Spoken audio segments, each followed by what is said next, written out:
Assalamualaikum warahmatullahi wabarakatuh. Sama saya Dias Nugraha dari kelas 10-7. Di sini saya ingin menjelaskan tentang haji dan umroh. Haji adalah menyengaja mengunjungi Ka'bah untuk mengerjakan ibadah-ibadah yang meliputi tawaf, sa'i, wukuf, dan beberapa ibadah lainnya untuk memenuhi perintah Allah Subhanahu wa Ta'ala dan mengharap keridhaannya dalam waktu yang telah ditentukan.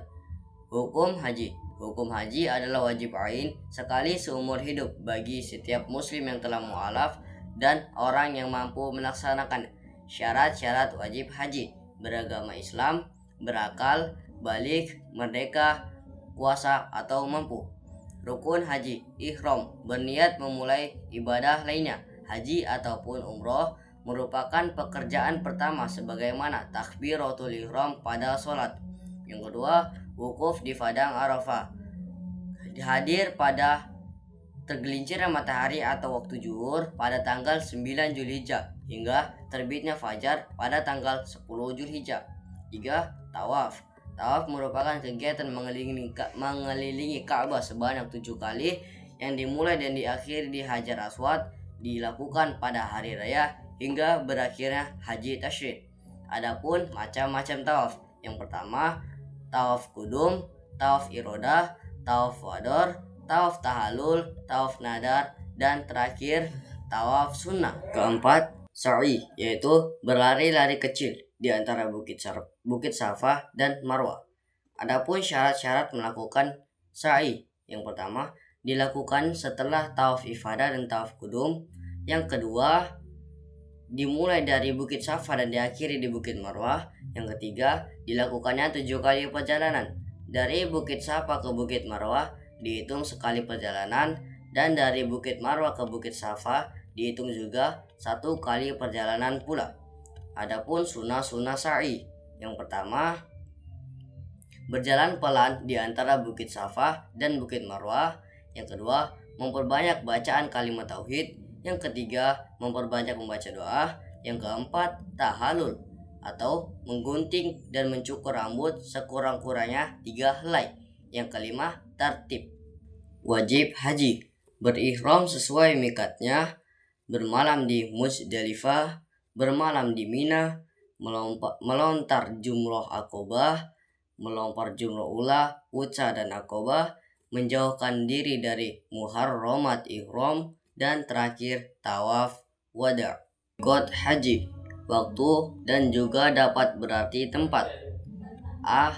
Mikot zamani, yaitu waktu sah dilakukan pekerjaan haji.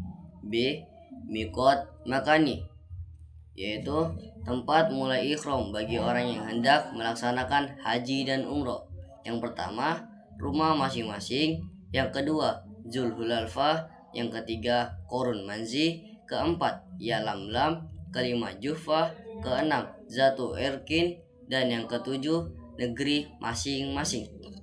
Muharramat haji dan dam atau denda. Yang pertama, muharramat haji ialah perbuatan-perbuatan yang dilarang selama melaksanakan kegiatan haji.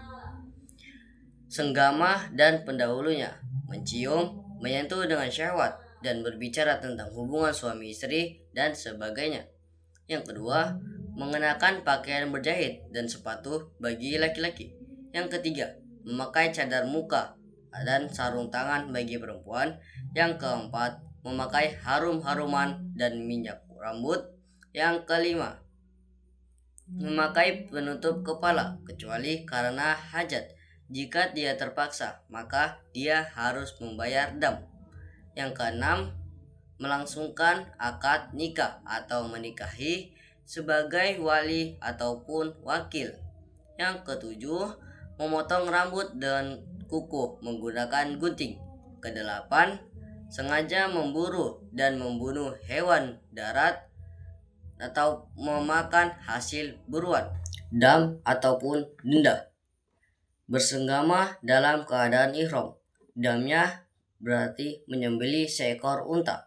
Yang kedua, memburu atau membunuh binatang hasil buruan.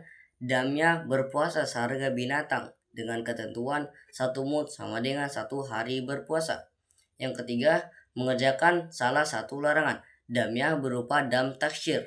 Yang keempat, mengerjakan ihram dengan cara tamatu atau kiron. Damnya berupa memotong seekor kambing. Yang kelima dan terakhir, meninggalkan salah satu wajib haji. Damnya sama dengan dam sunnah haji. Yang pertama, membaca talbiyah. Yang kedua, membacanya disunahkan pada saat naik ataupun turun dari kendaraan. Yang ketiga, melakukan tawaf kudum. Yang keempat atau terakhir, membaca sholawat dan doa setelah selesai talbiyah. Tata cara melaksanakan ibadah haji. Adapun tata caranya yaitu ihram, wukuf di padang Arafah, mikot di Muzdalifah. Keempat, melempar jumroh pada tanggal 10 Juli di Mina setelah terbit matahari. Dan yang kelima, melakukan tawaf ifadah. Adapun ketentuan dari tawaf ini, yang pertama, menutup aurat, bersih dari segala hadas besar dan hadas kecil. Yang ketiga, Ka'bah berada di sebelah kiri selama tawaf. Yang keempat, mengelilingi Ka'bah sebanyak 7 kali. Dan yang kelima, tawaf harus dilakukan di Masjidil Haram, tidak boleh di luar Masjidil Haram. Cara melakukan tawaf, memulai dari Hajar Aswad disertai membaca niat tawaf. Yang kedua, mengelilingi Ka'bah berlawanan dengan arah jarum jam. Seterusnya, mengerjakan sa'i, dimulai dari Bukit Safa ke Bukit Marwah yang dilakukan sebanyak 7 kali perjalanan. Dan yang terakhir yaitu tahallul. Selanjutnya ada pula manasik haji. Yang pertama, haji ifrad. Haji ifrad ini adalah melakukan haji dan umroh yang didahulukannya yaitu haji daripada umroh, dan keduanya dilakukan di tempat yang berbeda. Yang kedua ada pula haji tamatu. Haji tamatu ini lebih mendahulukan umroh daripada haji, dan umroh yang dilaksanakan pada musim haji. Dan yang terakhir, haji kiron. Haji kiron ini adalah melaksanakan haji dan umroh secara bersamaan. Kita lanjut pembahasan kita di sini sekarang tentang umroh. Yang pertama, pengertian, hukum, dan waktu umroh. Pengertian dari umroh yaitu berziarah ke Ka'bah, tawaf, sa'i, dan mencukur rambut. Hukum umroh yaitu wajib, sebagaimana sepertinya dengan haji. Yang bedanya di sini, waktu pelaksanaan umroh tidak ada batasnya, yaitu bebas kapan saja, tidak seperti haji yang hanya bisa dilakukan pada musim haji saja. Yang kedua, rukun dan waktu rukun dan wajib umroh. Rukun umroh yang pertama yaitu ihram, yaitu niat. Yang kedua, tawaf. Yang ketiga, sa'i. Dan yang keempat, mencukur rambut. Yang ketiga, wajib umroh. Di sini hanya ada 2. Yang pertama itu ihram dari mikotnya. Dan yang kedua, menjauhkan diri dari muharramat umroh yang jenis dan banyaknya sama seperti muharramat haji.